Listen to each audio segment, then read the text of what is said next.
Hello and welcome to the COVID-19 Theatrical Response Team's performance of Act 2 of The Adding Machine.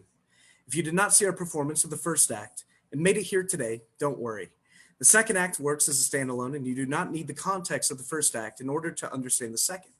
But a link to the first act will be available in the description of this video if you'd like to view it later. I'm pleased to announce that we have an exciting slate of programming coming up in May. To kick off the month, we are co-hosting the Dramatic Distancing Festival. This is a festival showcasing 14 original plays written for this format. Those performances will stream next Friday and Saturday at 5:30 p.m. Mountain Time and Sunday at 2 p.m. Mountain Time. We are not asking for any donations to our group. However, if you have the means to support local theater artists, please visit the Denver Actors Fund. They provide support to Colorado theater artists in need and are dispersing funds to those affected by coronavirus. You can find them on Facebook or their website at denveractorsfund.org. If you are not yet subscribed to our Facebook page, please do so to keep up with our weekly readings. Also, please tell your friends about us, as word of mouth is our best form of advertisement. Finally, if you have trouble with your stream pausing or stuttering, refreshing your browser typically fixes the issue. Without any further ado, the COVID-19 Theatrical Response Team now presents Act 2 of The Adding Machine by Elmer Rice. Scene 5. A graveyard in full moonlight, simple headstones and crosses here and there. At first, no one is visible. There are occasional sounds throughout. After a few moments, two figures appear. A man and a woman. She pushes the gate. The couple enter. They are now fully visible in the moonlight. Judy O'Grady and a young man.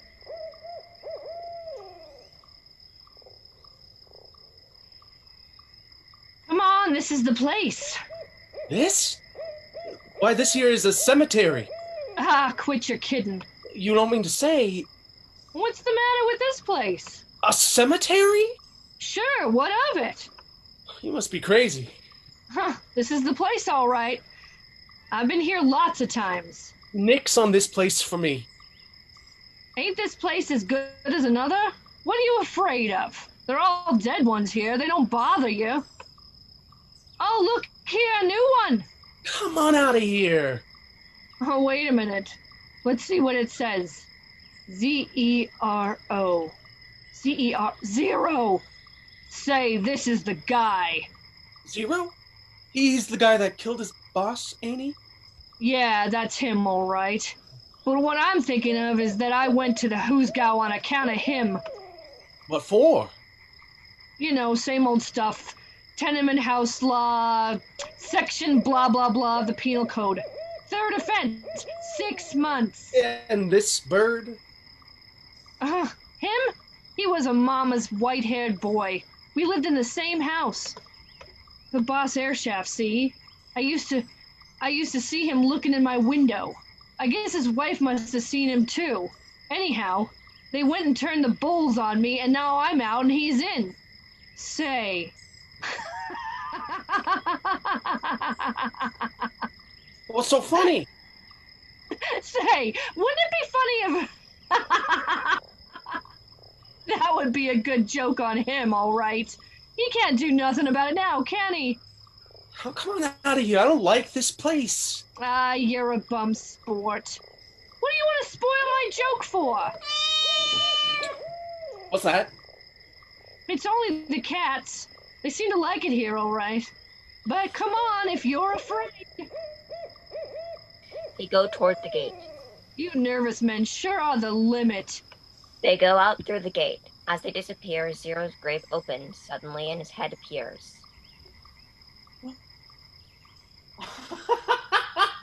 Oh, that's funny. I thought I heard her talking and laughing, but I don't see anybody.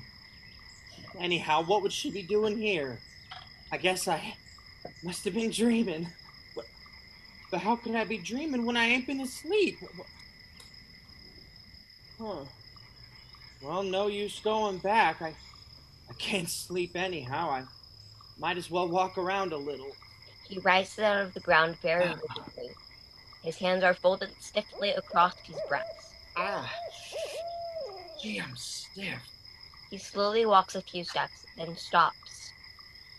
Gee, it's lonesome here. He shivers and walks on aimlessly.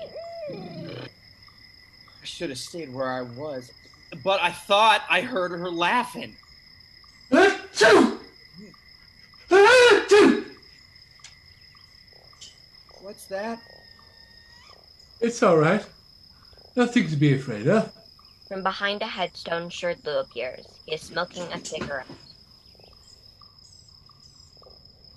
I hope I didn't frighten you. No. It's all right. I wasn't expecting to see anybody. You're a newcomer, aren't you? Yeah, this is my first night. I couldn't seem to get to sleep. I can't sleep either. Suppose we could keep each other company, shall we? Yeah. That would be great. I've been feeling awful lonesome.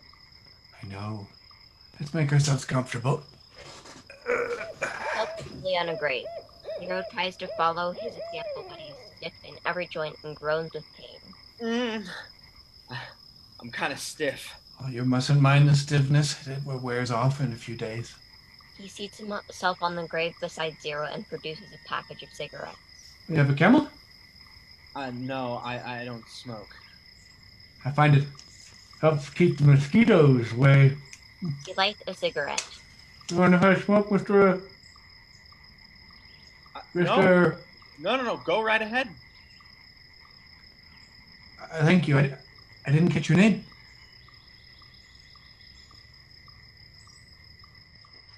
I said, I didn't catch your name. I heard you the first time. I'm scared if I tell you who I am and what I done, you'll be off me. Oh, no matter what your sins may be, they are as snow compared to mine. You got another guess coming. My name is Zero, and I'm a murderer. Yes. I remember reading about you, Mr. Zero. And you still think you're worse than me? Oh, 1,000 times worse. 1,000,000 times worse. What did you do? I too am a murderer. Go on, you're kidding me. Every word I speak is the truth. Mr. Zero, I am the foulest, the most sinful of murderers. You only murdered your employer, Mr. Zero, but I murdered my mother! The hell you say? Yes! My mother! My beloved mother! Wait a minute. You don't mean to say that you're Mr. Yes. I remember reading about you in the papers. Yes, my guilt has been proclaimed to all the world, but that would be a trifle if only I could wash this sin from my soul. I never heard of a guy killing his mother before. What did you do it for? Because I have a sinful heart. There is no other reason. Did she always treat you square and all that? Saint, I tell you, she cared for me and watched over me as only a mother can. You mean to say you didn't have a scrap or nothing? Never a harsh or unkind word, nothing except loving care and good advice from my infancy. She devoted herself to guiding me on the right path. She taught me to be thrifty, to be devout, to be unselfish, to shun evil companions, to shut my ears to all the temptations of the flesh. In short, to be a virtuous, respectful, and God-fearing man. But it was a hopeless task. At 14, I began to show evidence of my sinful nature. You didn't kill anybody else, did you? No, thank God, no. There is only one murder on my soul, but I ran away from home. You did? Yes, a companion lent me a profane book, the only profane book I have ever read, I'm thankful to say.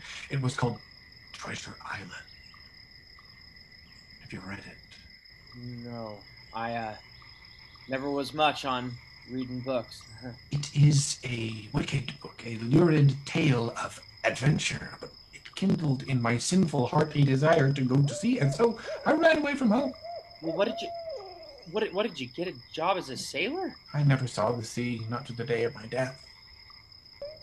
Luckily, my mother's loving intuition warned her of my intention, and I was sent back home. She welcomed me with open arms, not an angry word, not a look. But I could read the mute suffering in her eyes as we prayed together through the night. Gee, that must have been tough. Gee, the mosquitoes are bad, ain't they? I thought that experience had cured me of evil, and I began to think about a career. I wanted to go into foreign missions at first, but we couldn't bear the thought of separation, so we finally decided that I should become a proofreader. Say, slip me one of them camels, will ya? I'm getting all bit up.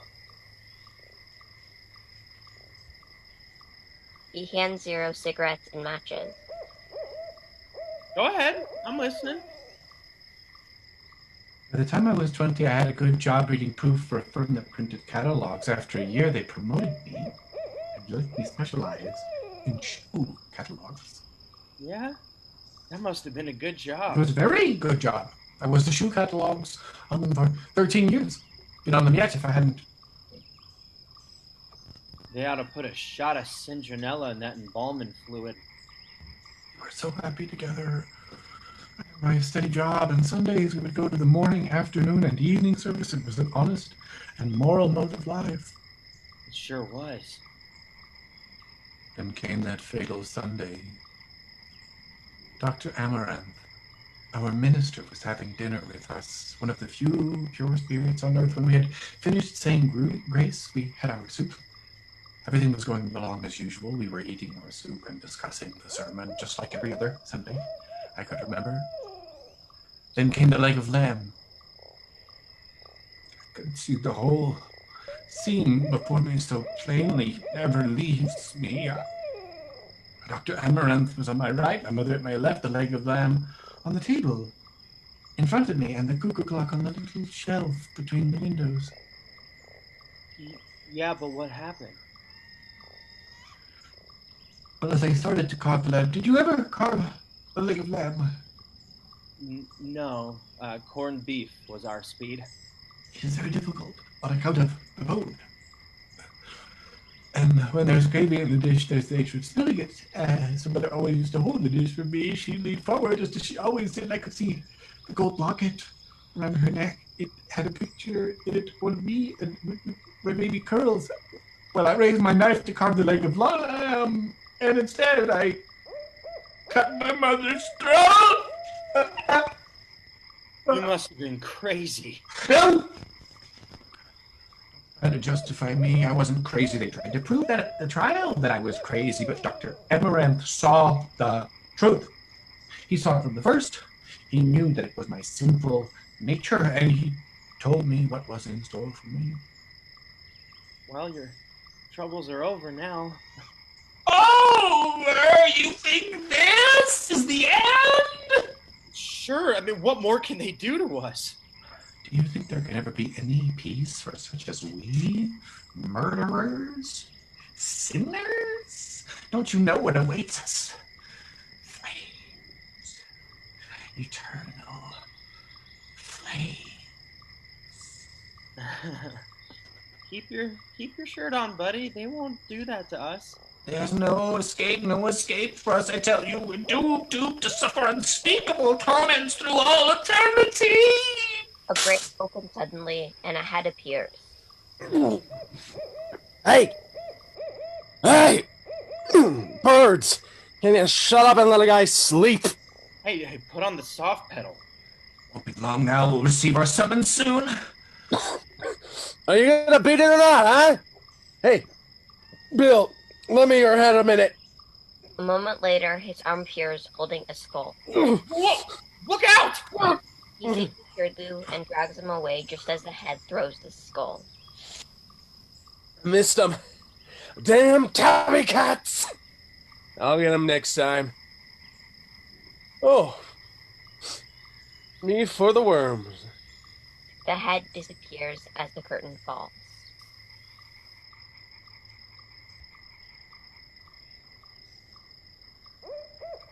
Scene 6.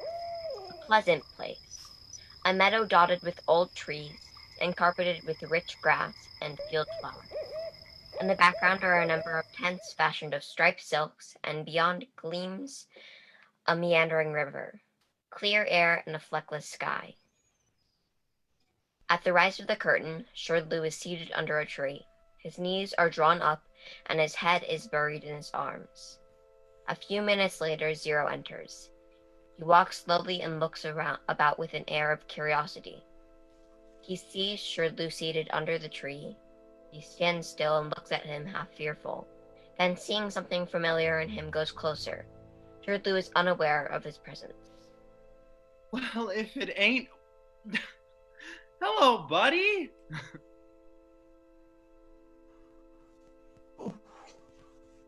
How do you do? Mr. Zero, I am very glad to see you again. Same here. I wasn't expecting to see you either. This is kind of a nice place. I wouldn't mind resting here a while. You may, if you wish. I'm kind of tired. I ain't used to being outdoors. I ain't walked so much in years. Sit down here under the tree. Oh, boy, this feels good. I'll tell the world my feet are sore. I ain't used to so much walking. Say, I wonder, would it be all right if I took my shoes off? My feet are tired. Yeah, some of the people here go barefoot. Yeah? They sure must be nuts, but I'm going to leave them off for a while, so long as it's all right.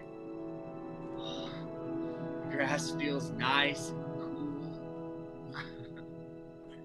Say, this is the life of Riley, all right. I mean, this sure is a nice place. What do they call this place anyhow? The Elysian Fields. The which? The Elysian Fields. Oh, yes. Oh, well, it's a nice place, all right. They say that this is the most desirable of all places. Only the most favored remain here. Yeah? Well, that lets me out, I guess. But what are you doing here? I thought you'd be burned by now. Mr. Zero, I am the most unhappy of men. Why? Because you keep being roasted alive? Nothing is turning out as I expected. I saw everything so clearly. The flames, the tortures, the eternity of suffering, and the just punishment for my unspeakable crimes, and it has turned out so differently. Well, that's pretty soft for you, ain't it? No, it's right! And it's just that I should be punished. I could have endured it stoically all through those endless ages of indescribable torment. I could have exulted in the magnificence of divine justice, but this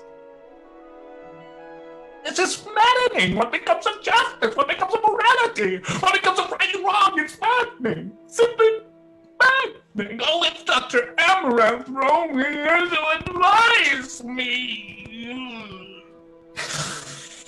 You mean to say they ain't called you for cutting your mother's throat?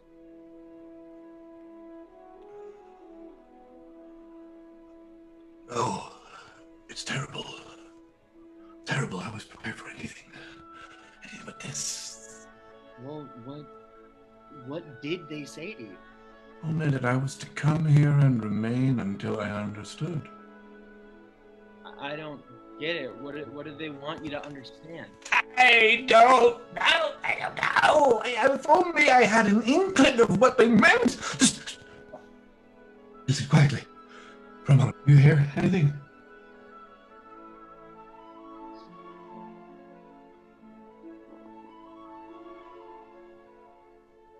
Nope. You don't hear any music, do you? Music? No, I don't hear nothing. The people here say the music never stops. They're kidding you. Do you think so? Sure thing. That there ain't a sound. Perhaps they're capable of anything. But I haven't told you the bitterest of my disappointments. Well, spill it. I'm getting used to hearing bad news. When I came to this place, my first thought was to find my dear mother. I wanted to ask her forgiveness. And I wanted her to help me understand. And she couldn't do it. She's not here, Mr. Zero. Here where only the most favored dwell, the wisest and purest of spirits is nowhere to be found. I don't understand it. Mr. Zero. Oh, Mr. Zero. If you were to see some of the people here, the things they do. Wait a minute, Willie. I think someone's calling me. Mr. Zero. Oh, Mr. Zero. Who the hell's that now? I wonder if the wife's already on my trail. That would be swell, wouldn't it? And I figured her being good for another 20 years anyhow. Mr. Zero, yoo-hoo. No, that ain't her voice. Yoo-hoo! Ain't that always the way? Just when a guy is taking life easy and having a good time.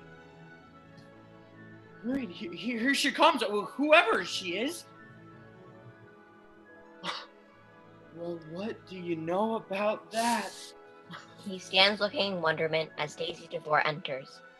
He is red-faced and breathless. Oh, I thought I'd never catch up to you. I've been following you for days, calling and calling. Didn't you hear me? Not till just now. You look kind of winded.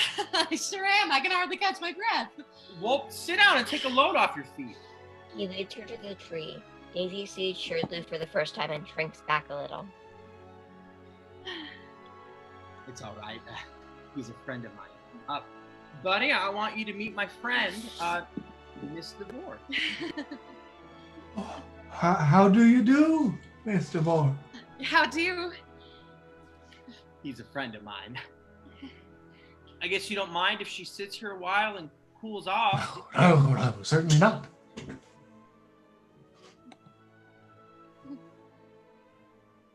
I was just taking a rest myself. I mean, I took my shoes off on account of my feet being so sore. Yeah, I'm kind of tired too. Say, ain't it pretty here though? Yeah, it is at that. What do they call this place? Why? Let's see. He was just telling me about it a minute ago. I don't know. Some kind of fields. I forget now. Say, buddy, what do you say they call this place again? He don't hear me. He's thinking again. What's the matter with him? Why, he's the guy that murdered his mother, remember? Oh, yeah, is that him? Yeah. And he had it all figured out about how they was going to roast him or something, and now they ain't going to do nothing to him, and it's kind of got his goat. Poor feller. Yeah, he takes it kind of hard. He looks like a nice young feller. But you sure are a sight for sore eyes. I never expected to see you here. I thought maybe you'd be kind of surprised. Surprise is right. I thought you was alive and kicking. Why did you pass out? Oh, right after you did. I passed out right after you did. I blew out the gas. Yeah, what happened? Get hit by a truck or something? No, it's this way. I blew out the gas. Go on. What was the big idea? Oh, I don't know. You see, I lost my job. I bet you're sorry you did it now, ain't you? No, I ain't sorry. Not a bit. Say, Mr. Zero, I've been thinking. What? Well, I've been thinking it would be kind of nice if you and me, if we could talk things over.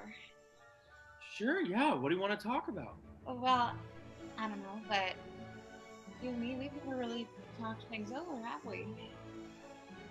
No, that's right. We ain't. Well, hey, let's get to it. Well, I was thinking if we could just be alone, just the two of us. See? Oh, yeah, I get you.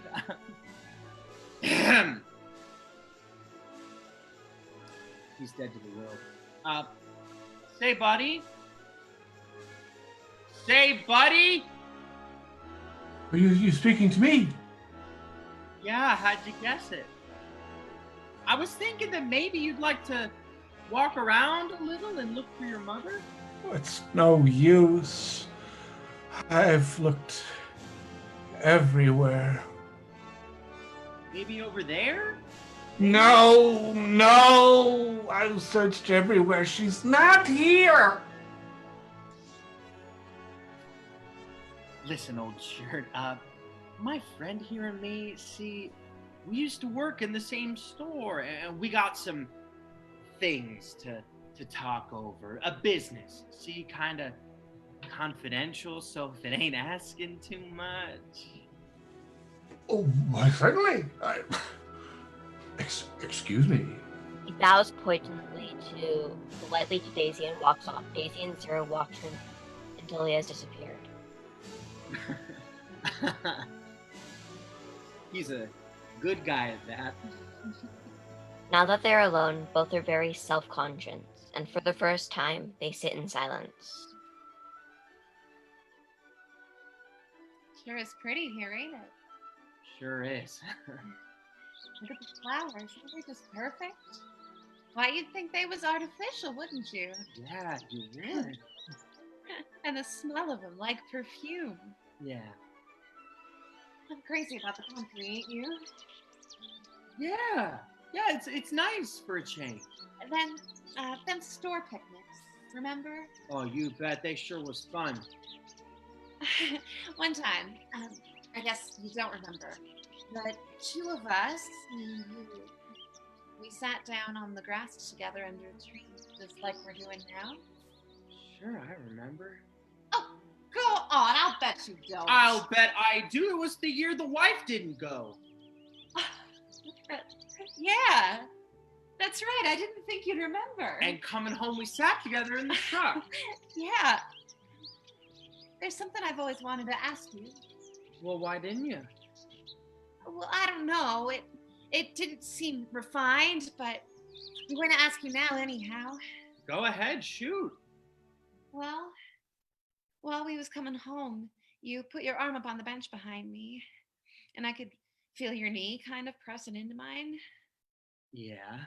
Well, what about it? Well, what I wanted to ask you was it just kind of accidental? Sure, it was accidental. Accidental on purpose. What? Do you mean it? Sure, I mean it. You mean to say you didn't know it? No, I've been wanting to ask you. Well, then why did you get all sore at me?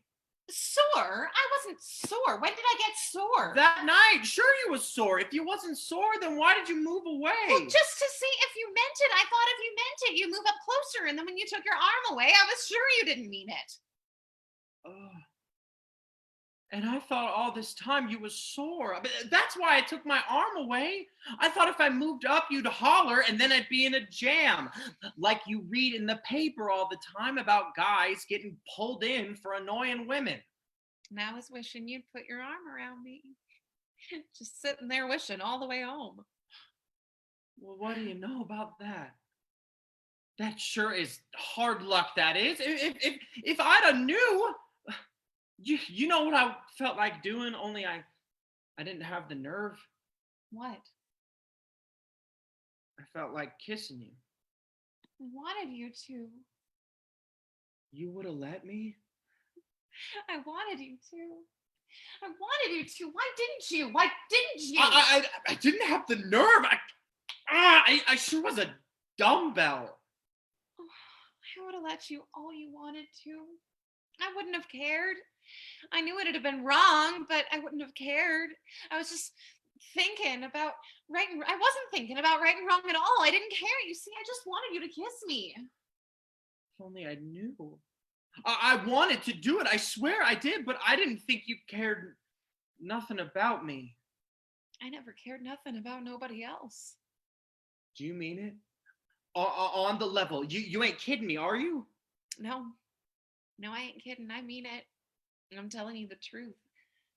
I never had the nerve to tell you before, but now I don't care. It don't make no difference now. I mean it. Every word of it. If only I knew. Listen to me. There's something else I want to tell you. May as well tell you everything now. It don't make no difference now. Um, about my blowing out the gas, see? Do you know why I done it? Well, yeah, you told me on account of being canned. I just told you that. That ain't the real reason. The real reason is on account of you. You mean to say on account of me passing out? Yeah, that's it. I didn't want to go on living. What for? What did I want to go on living for? I didn't have nothing to live for with you gone. I often thought of doing it before, but I never had the nerve, and anyhow, I didn't want to leave you. And me bawling you out about reading too fast and reading too slow? Why'd you do it? I don't know. But I swear I don't. I was always stuck on you. And while I'd be adding them figures, I'd be thinking about how if the wife died, you and me could get married. I used to think of that too. And then before I knew it, I was bawling you out. Them was the times that I'd think of blowing out the gas. But I never did till you was gone. There wasn't nothing to live for then. But it wasn't so easy to do anyhow. I never could stand the smell of gas. And all the while I was getting ready, stuffing up all the cracks the way you read about in the paper. I was thinking of you and hoping that maybe I'd meet you again. And I made up my mind that if I ever did see you, I'd tell you. I'm sure glad you did. I'm sure glad. But it don't do much good now, does it? No. Well, I guess it don't. But there's one thing I'm going to ask you. What's that? I want you to kiss me. Oh, you bet I will. No, but not like that. I don't mean like that. I mean really kiss me on the mouth. I ain't never been kissed like that.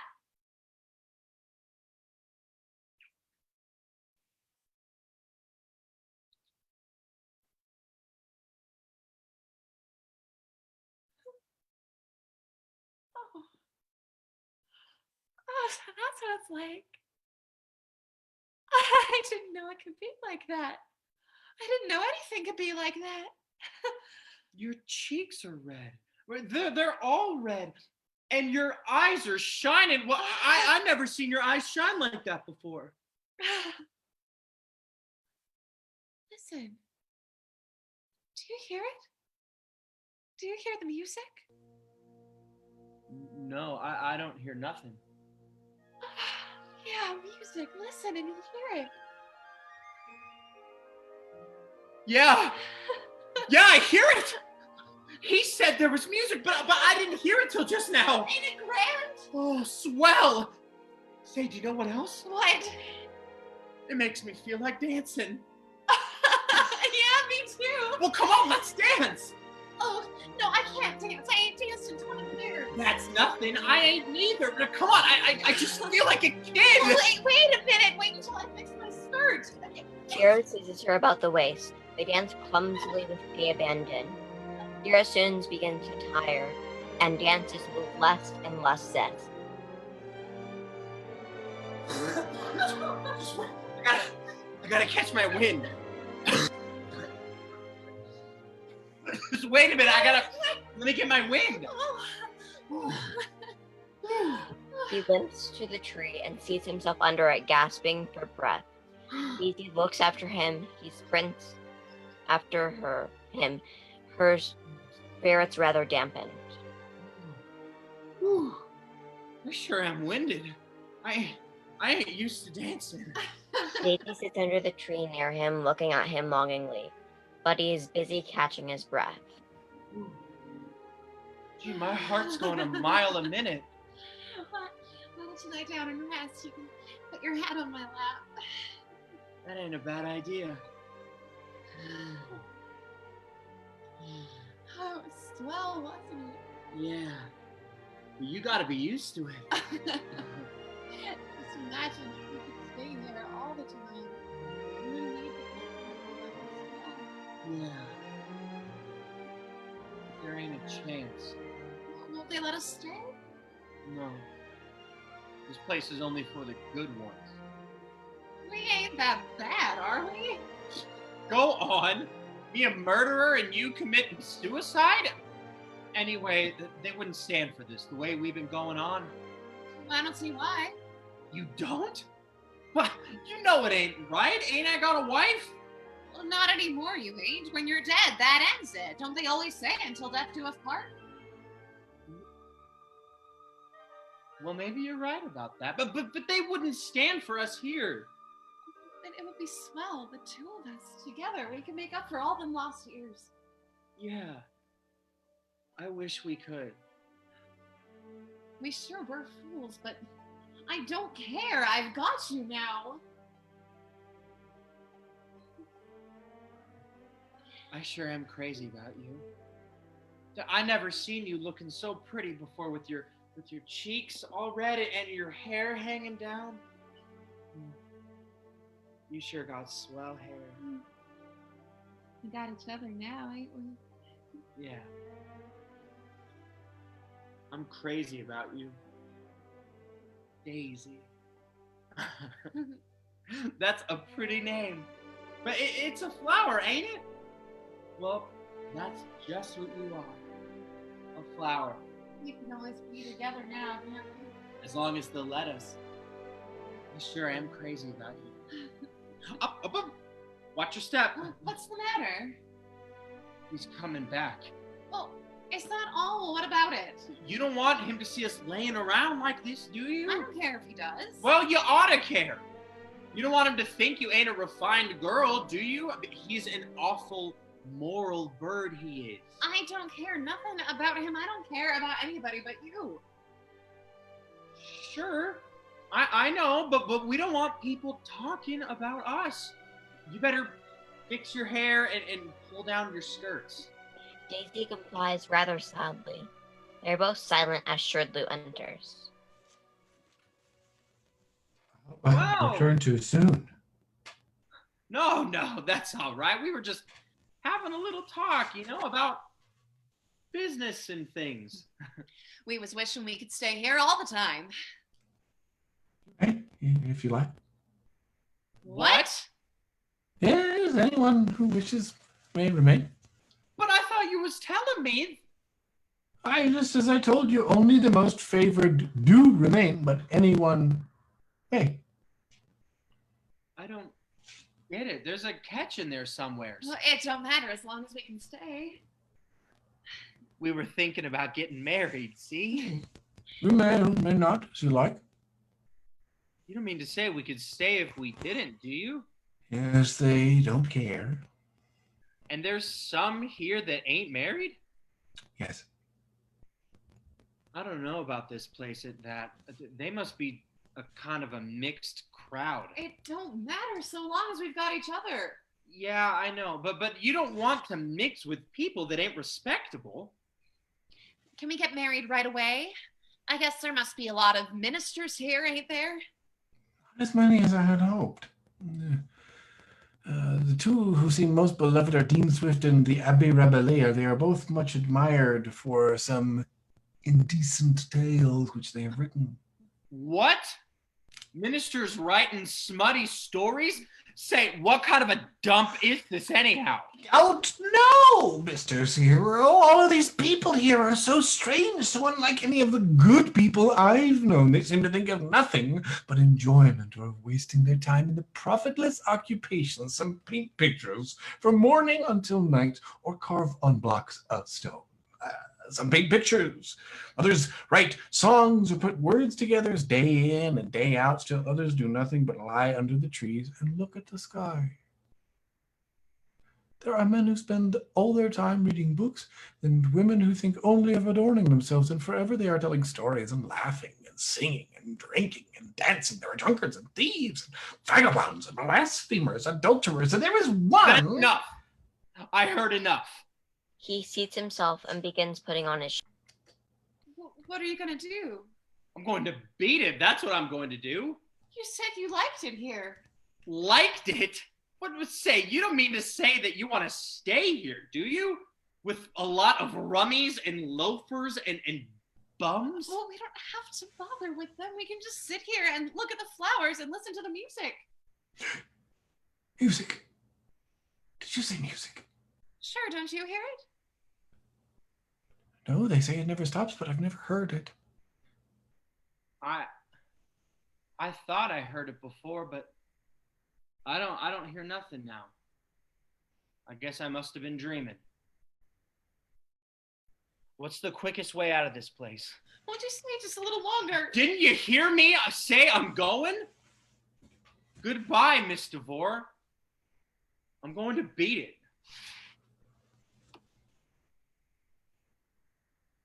Jumps off right at Daisy follows him slowly. I won't ever see him again.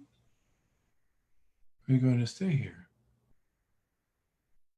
Don't make no difference now. Without him, I might as well be alive. She exits. Shirley watches her a moment, then sighs, and seating himself under the tree, buries his head on his arm. Curtain. Scene 7. The curtain rises upon an office similar to that in Scene 2. In the middle of the room, Zero is seated completely absorbed in the operation of an adding machine. He presses the keys and pulls the levers with mechanical precision. A strip of white paper tape flows steadily from the machine as Zero operates. The room is filled with this tape. It covers the floor and the furniture. It climbs the walls and chokes the doorways. A few moments later, Lieutenant Charles and Joe enter.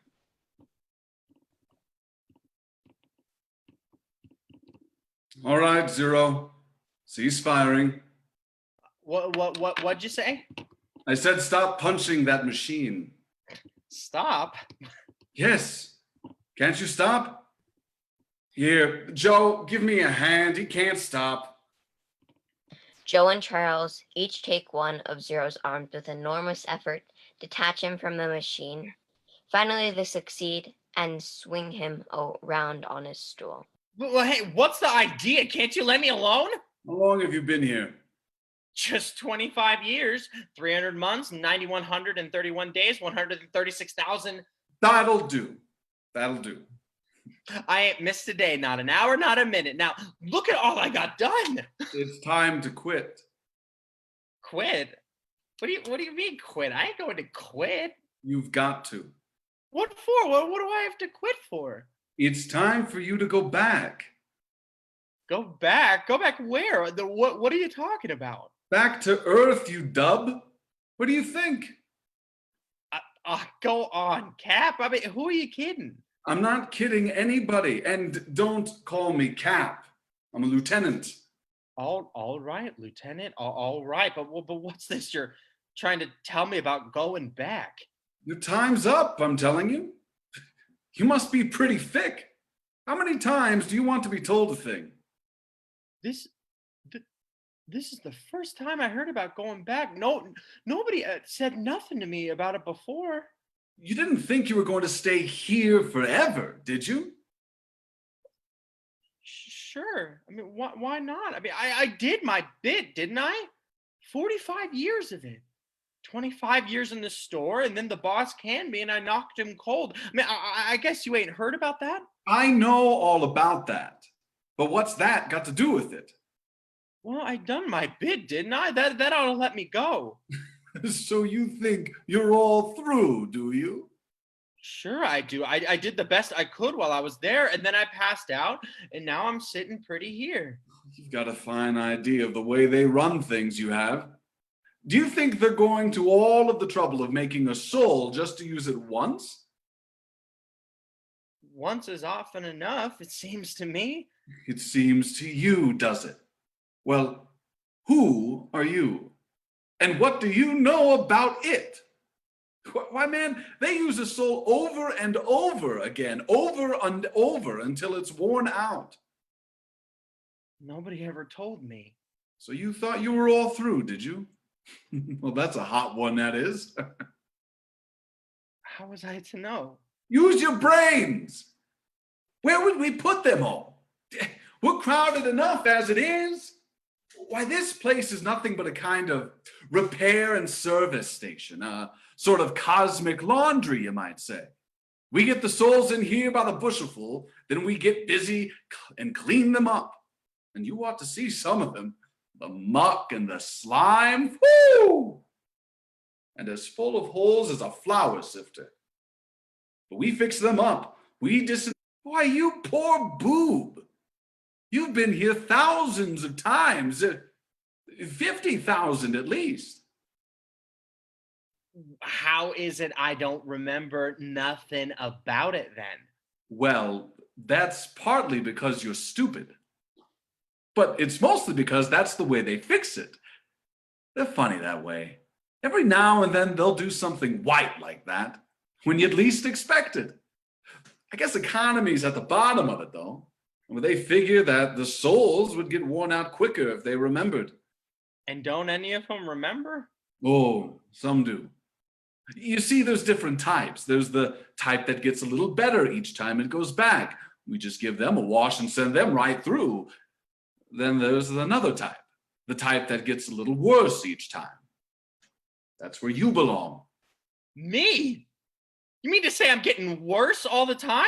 Yes, a little worse each time. Well, what was I when I started? I mean, something big, like a king or something. A king! Oh, that's a good one. I'll tell you what you were the first time if you want to know so much. A monkey. A monkey? Yes, sir. Just a hairy, chattering, long-tailed monkey. That must have been a long time ago. Oh, no, not so long. A million years or so. It seems like yesterday to me. Then look here. What do you mean by saying I'm getting worse all the time? It's just what I said. You weren't so bad as a monkey. Of course, you did just what all the other monkeys did, but still it kept you out in the open air, and you weren't women shy. There was one little red-headed monkey. Well, never mind. Yes, sir, you weren't so bad then. But even in those days, there must have been some bigger and brainier monkey that you kowtowed to. The mark of the slave has been on you from the start. You ain't very particular about what you call people, are you? You wanted the truth, didn't you? If there ever was a soul in the world that was labeled slave, it's yours. Why, all the bosses and kings that there ever were have left their trademarks on your backside. It ain't fair if you ask me. Don't tell me about it. I don't make the rules. All I know is you've been getting worse, each time. Why, even 6,000 years ago, you weren't so bad. That was the time you were hauling stones for one of those big pyramids in a place they call Africa. Ever hear of the pyramids? Them big pointy things? That's it. I seen a picture of them in the movies. Well, you helped build them. It was a long step down from the happy days in the jungle, but it was a good job. Even though you didn't know what you were doing and your back was striped by the foreman's whip. But you've been going down. 2,000 years ago, you were a Roman galley slave. You were on one of the triremes that knocked the Carthaginian fleet for a goal. Again, the whip. But you had muscles then. Chest muscles, back muscles, biceps. Feels Zero's arm gingerly and turns away in disgust. Woo! A bunch of mush. He notices that Joe has fallen asleep. Walking over, he kicks him in the shin. Wake up, you nut! Where do you think you are? And then 1,000 years, you were a serf. A lump of clay digging up other lumps of clay. You wore an iron collar then, White ones hadn't been invented yet. Another long step down, but where you dug, potatoes grew. And that helped fatten the pigs, which was something. And now, well, I don't want to rub it in. Rub it in is right. Seems to me I got a pretty healthy kick coming. I ain't had a square deal. Hard work. That's all I've ever had. What else were you ever good for?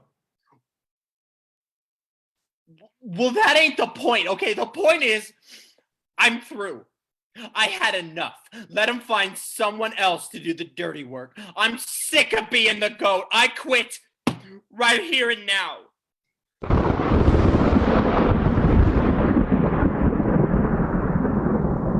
What's that? All right. Nobody's going to hurt you. It's just their way of telling you that they don't like you to talk that way. Pull yourself together and calm down. You can't change the rules. Nobody can. They've got it all fixed. It's a rotten system, but what are you going to do about it? Why can't they stop picking on me? I'm satisfied here, doing my day's work. I don't want to go back. Got to, I tell you. There's no way out of it. What chance have I got at my age? Who will give me a job?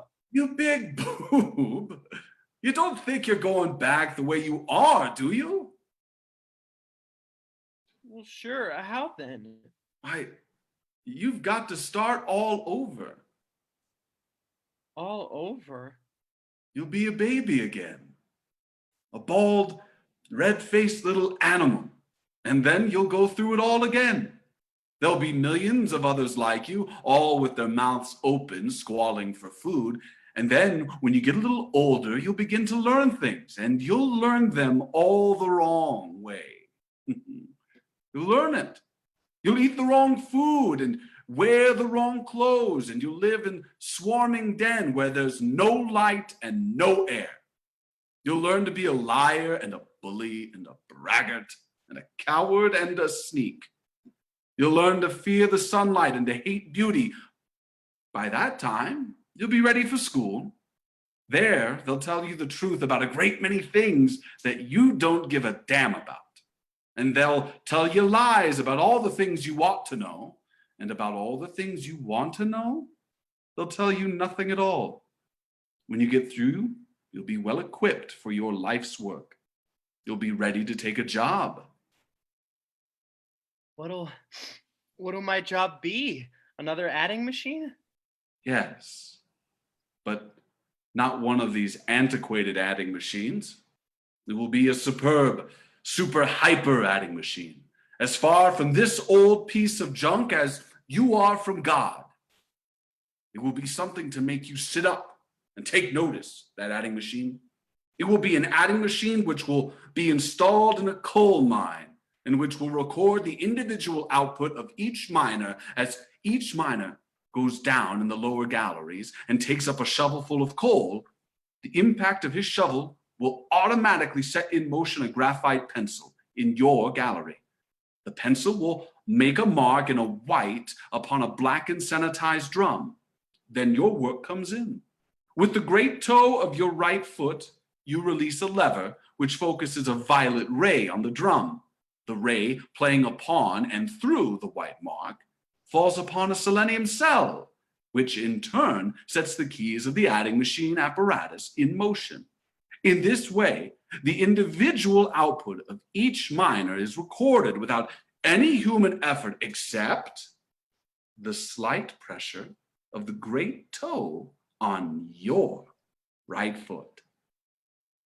Say, that'll be some machine, won't it? Some machine is right. It will be the culmination of human effort, the final triumph of the evolutionary process. For millions of years, the nebulous gases swirled in space. For more millions of years, the gases cooled, and then through inconceivable ages, they hardened into rocks. And then came life, floating from green things on the waters that covered the earth.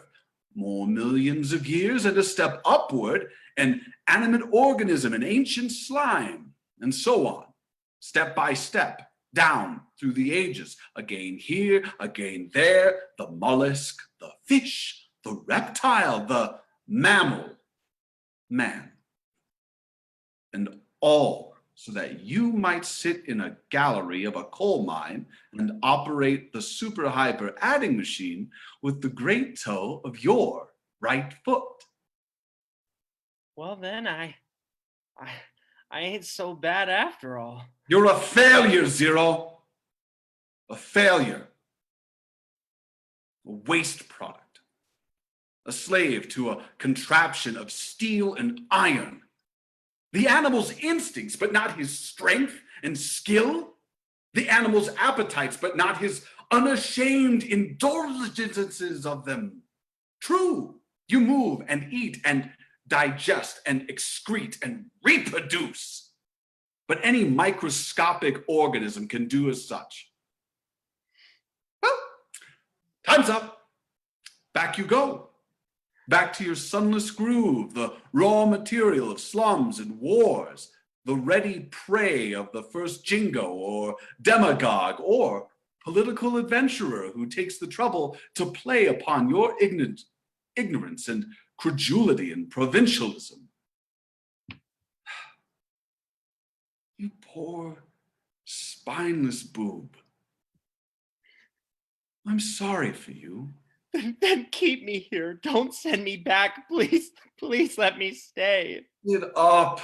Didn't I tell you I can't do anything for you? Come on, time's up. I can't. I'm afraid to go through it all again. You've got to, I tell you. Come on now. Why did you tell me so much for? I mean, well, couldn't you just let me go thinking everything was going to be all right? You wanted to know, didn't you? How did I know what you were going to tell me? Now I can't stop thinking about it. I can't stop thinking. I'll be thinking about it all the time. All right. I'll do the best I can for you. I'll send a girl with you to keep you company. A girl? What for? What good will a girl do me? She'll help make you forget. She will? Well, where is she? Wait a minute. I'll call her. Oh, Hope! Yoo-hoo! Yes? Come here, will you? There's a fellow who wants you to take him back. All right. I'll be right over, Charlie dear. Kind of familiar, isn't she? Charlie dear. What did you say her name is? Hope. Hope. Is she good looking? Is she good looking? Oh boy. Wait until you see her. She's a blonde with big blue eyes and red lips and little white teeth and... Hey, that listens good to me. Will she be long? She'll be here right away. There she is now. Do you see her? What? No, where? Out in the corridor. No, not there. Over farther. To the right. Don't you see her blue dress? And the sunlight on her hair? Oh, sure. Now I see her. God, what's the matter with me anyhow? Oh, say, she's some Jane. Ooh, you baby vamp. She'll make you forget your troubles. What troubles are you talking about? Nothing. Go on. Don't keep her waiting. You bet I won't. Oh, Hope! Wait for me. I'll be right with you. I'm on my way. What the hell's the matter with you? Did you get that? He thinks he saw somebody and he's following her. No! Shut your face. What's the idea? Can I even laugh when I think something funny? Funny.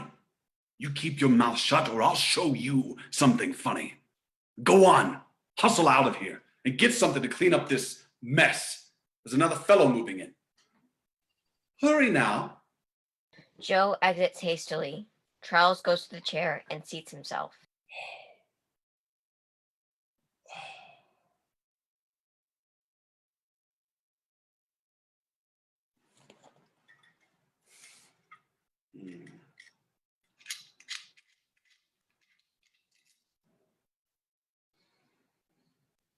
Hell.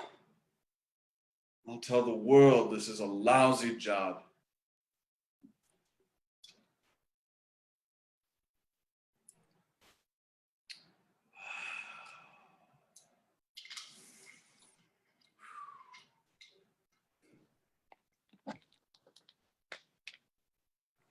Curtain.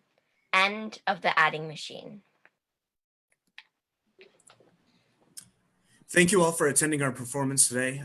We really appreciate it. I know that the cast does as well. And if the cast would like to come out so we can do a little curtain call, that'd be awesome.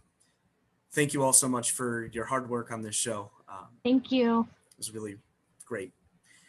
So Bye. thank you, cast, and thank you, audience. Also, we have Dan Ribb here, who is our technical director / stage manager. So he's doing all of the awesome stuff backstage. And yeah, this is a really comprehensive project, and everyone involved is really appreciative that you could help come in and keep communal art alive. So thank you very much. Have a great week, and come see us next week for the Dramatic Distancing Festival, starting on Friday night, running through Sunday afternoon. Thank you.